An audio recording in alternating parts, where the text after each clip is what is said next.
आज विश्लेषण में बात महामहिम द्रौपदी मुर्मू की, क्योंकि रायसीना की जंग को जीतकर द्रौपदी मुर्मू ने इतिहास रच दिया है और अब द्रौपदी मुर्मू देश की पहली महिला आदिवासी राष्ट्रपति बन गई, क्योंकि इससे पहले कोई भी महिला आदिवासी देश की राष्ट्रपति नहीं बनी।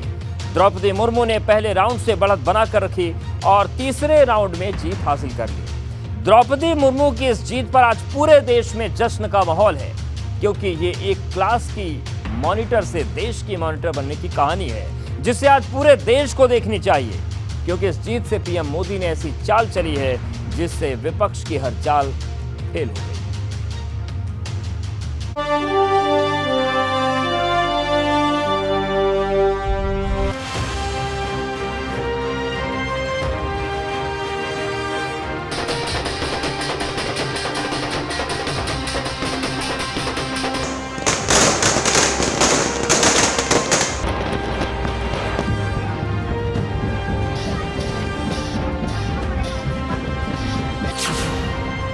द्रौपदी मुर्मू ने रचा इतिहास, रायसीना की परीक्षा में फर्स्ट डिवीजन पास।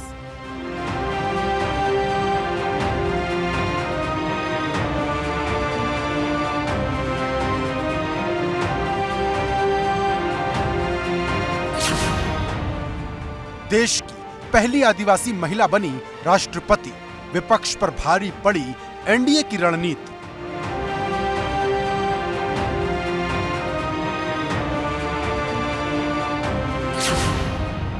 क्लास की मॉनिटर से लेकर देश की मॉनिटर बनने का सफर।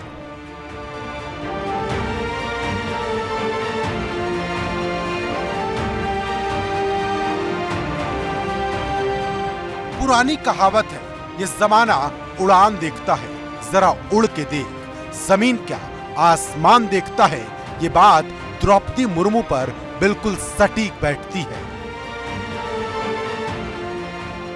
जिन्होंने रायसीना की अग्नि परीक्षा पास कर इतिहास रच दिया, क्योंकि जो आज तक नहीं हुआ वो अब हो गया। देश को द्रौपदी मुर्मू के रूप में पहला आदिवासी राष्ट्रपति मिल गया। राष्ट्रपति चुनाव को लेकर बीजेपी ने ऐसी रणनीति तैयार की कि विपक्ष की सारी रणनीति धरी की धरी रह गई। बीजेपी ने जो रणनीति तैयार की उसमें विपक्षी दलों में सेंधमारी हुई, क्रॉस वोटिंग हुई और उसी का नतीजा रहा कि द्रौपदी मुर्मू जो एनडीए की कैंडिडेट थी, उन्हें भारी मतों से जीत हासिल हुई। अगर केवल सांसदों के वोटों की बात करें तो उसमें ही द्रौपदी मुर्मू को 72% वोट मिले, और अगर उत्तर प्रदेश की बात करें जहां के विधायकों के वोट की वैल्यू सबसे ज़्यादा रही, तो यहां पर भी बीजेपी ने रणनीति जो तैयार की उसके आगे विपक्ष फेल ही नजर आया। द्रौपदी मुर्मू की ये जीत कितनी खास है, इसका एहसास इस बात से लगा सकते हैं कि पूरा देश जश्न मना रहा है, और सबसे ज्यादा जश्न वो उत्तर प्रदेश मना रहा है, जिसने राष्ट्रपति चुनाव में पूरी बाजी द्रौपदी मुर्मू के पक्ष में झुका दी।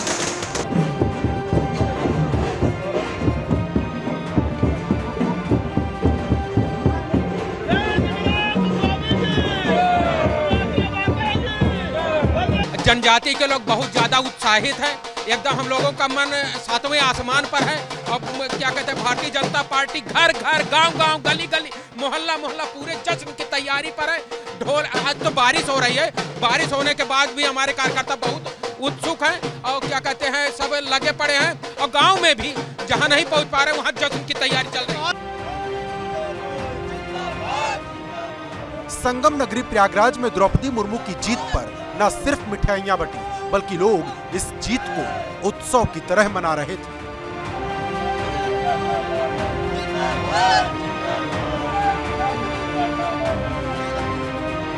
में द्रौपदी मुर्मू की फोटो है, उनको लड्डू खिलाया जा रहा है, नारेबाजी की जा रही है, खास अंदाज में जश्न मनाते हुए उन्हें बधाई दी जा रही है। और प्रयागराज में भारत है, उनमें इसी तरह से माहौल है, तो प्रयागराज में खास तरीके से जश्न मनाया जा रहा है। नेता यहाँ पर मौजूद हैं, विधान परिषद सदस्य हैं सुरेंद्र चौधरी, दूसरे पदाधिकारी हैं, और आप देख सकते हैं कि लगातार नारेबाजी की जा रही है। हाथ में द्रौपदी मुर्मू की तस्वीर है, प्रधानमंत्री नरेंद्र मोदी की तस्वीर है।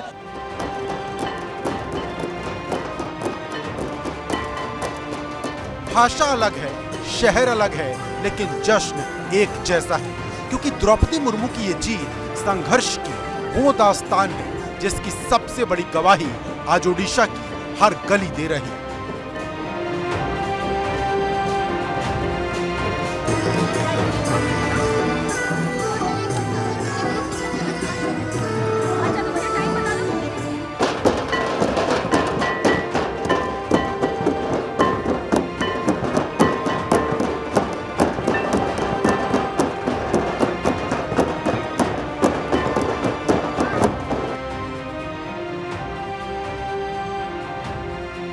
द्रौपदी मुर्मू अब देश की महामहिम होंगी, ये साफ हो चुका है।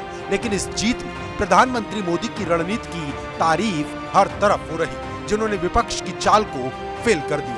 क्योंकि एनडीए से पहले विपक्ष ने अपने उम्मीदवार के नाम का ऐलान किया था और यशवंत सिन्हा को 24 दलों ने अपना राष्ट्रपति पद का उम्मीदवार बनाया था।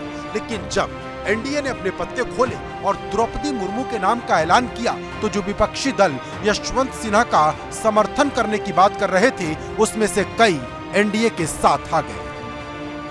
हमारी पार्टी ने आदिवासी समाज को अपनी मूवमेंट का खास हिस्सा मानते हुए द्रौपदी मुर्मू को राष्ट्रपति पद के लिए अपना समर्थन देने का फैसला लिया है। माननीय अखिलेश यादव जी ने मेरी ज़रूरत नहीं समझी, मेरे वोट की उनको ज़रूरत नहीं थी।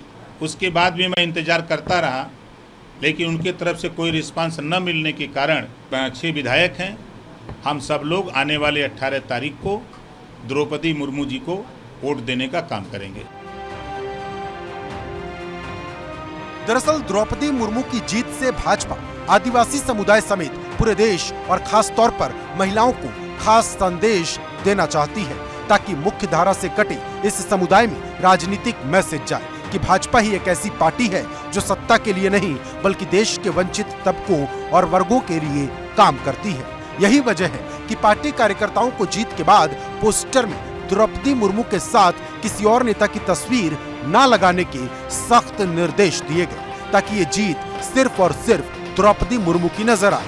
जानकारों की माने तो भाजपा ने द्रौपदी मुर्मू के साथ ही 24 की तैयारी शुरू कर दी है, क्योंकि जिस आदिवासी वोट पर तमाम राजनीतिक दल अपना दावा करते रहे हैं, अब द्रौपदी मुर्मू के जरिए उन सबके वोट में सेंध लगा दी गई है।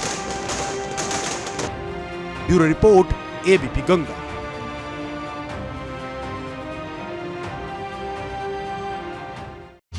तो मतगणना अभी भी चल रही है, औपचारिक ऐलान होना बाकी है, लेकिन द्रौपदी मुर्मू जीत गई हैं। उनकी महाविजय की कहानी चलिए आपको बताते हैं। जब वोटों की गिनती शुरू हुई तो पहले राउंड में 3,78,000 वोट वैल्यू मिला द्रौपदी मुर्मू को और यशवंत सिन्हा 1,45,600 वोट वैल्यू हासिल कर सके। उसके बाद बारी आई दूसरे राउंड की। पहले राउंड में 10 राज्य थे, दूसरे राउंड में भी 10 राज्य थे। दूसरे राउंड में 1,05,299 वोट वैल्यू रही और यशवंत सिन्हा 44,276 वोट वैल्यू ही हासिल कर पाए। और फिर वो आया तीसरा निर्णायक राउंड, जिसकी प्रेस कॉन्फ्रेंस के बाद ये साफ हो गया कि देश की 15वीं महामहिम द्रौपदी मुर्मू है। तीसरे राउंड में 94,478 वोट वैल्यू द्रौपदी मुर्मू को मिली। यशवंत सिन्हा ने भी इस राउंड में काफी वोट हासिल किए, 71,186, और जो कुल योग हुआ 5,77,777 द्रौपदी मुर्मू का, जबकि जो बहुमत का आंकड़ा है वो है 5,44,000 के आसपास। वहीं यशवंत सिन्हा तीसरे राउंड की काउंटिंग के बाद 2,61,062 पर ही रह गए। अब द्रौपदी मुर्मू से पहले के जो राष्ट्रपति हैं उन्होंने किस तरीके से चुनाव जीता, उनका वोट प्रतिशत क्या रहा वो दिखाते हैं। सबसे पहले राजेंद्र प्रसाद अब भारत के राष्ट्रपति बने 1952 में, उनको 83.81% वोट मिले थे। 1957 में एक बार फिर से डॉक्टर राजेंद्र प्रसाद राष्ट्रपति बने और 98.99 यानी कि 99% वोट उन्होंने हासिल किए। उसके बाद डॉक्टर सर्वपल्ली राधाकृष्णन 1962 में 98.25% मत पाकर राष्ट्रपति बने। जाकिर हुसैन राष्ट्रपति बने 1967 में, उन्हें हालांकि वोट 56% मिल पाए थे, लेकिन राष्ट्रपति वो बने क्योंकि 51% चाहिए बहुमत के लिए। जाकिर हुसैन के बाद वीवी गिरी बने राष्ट्रपति 1969 में, उन्हें 48.01% वोट ही मिल पाए। वीवी गिरी के बाद फखरुद्दीन अली अहमद चुनाव लड़े राष्ट्रपति पद पर 1974 में और 80.18% वोट उनको मिला और निर्विरोध जीते 1977 में नीलम संजीव रेड्डी। कोई मुकाबला नहीं था, सर्वसम्मति से उन्हें राष्ट्रपति बना दिया गया। ज्ञानी जैल सिंह की बारी आई 1982 में 72.73% वोट उनको मिला और ज्ञानी जैल सिंह के बाद आर वेंकट रमण 1987 में बने राष्ट्रपति। 72.29% वोट मिला उनको। डॉक्टर शंकर दयाल शर्मा 1992 में राष्ट्रपति बने। 65.86% वोट उनको मिला। डॉक्टर शंकर दयाल शर्मा के बाद KR नारायणन बने 1997 में भारत के राष्ट्रपति। उन्हें 94.97% वोट हासिल हुए और उसके बाद डॉक्टर APJ अब्दुल कलाम 2002 में राजग की सरकार में 89.58% वोट पाकर राष्ट्रपति बन गए। 2007 की बात करें, प्रतिभा देवी सिंह पाटिल 65.82% उन्हें मत मिला था, राष्ट्रपति बनी। 2012 में प्रणब मुखर्जी 69.31% उन्होंने वोट हासिल किए। और फिर बात आई मोदी सरकार के दौर की, रामनाथ कोविंद 2017 में 65.65% वोट पाकर वो राष्ट्रपति बने।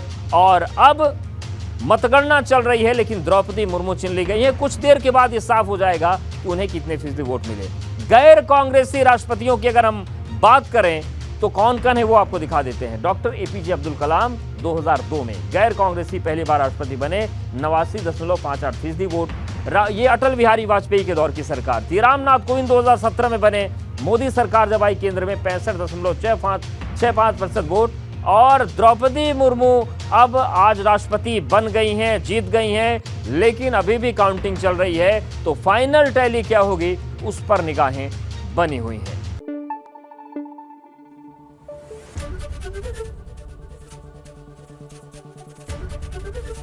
ABP गंगा, खबर आपकी, जुबान आपकी।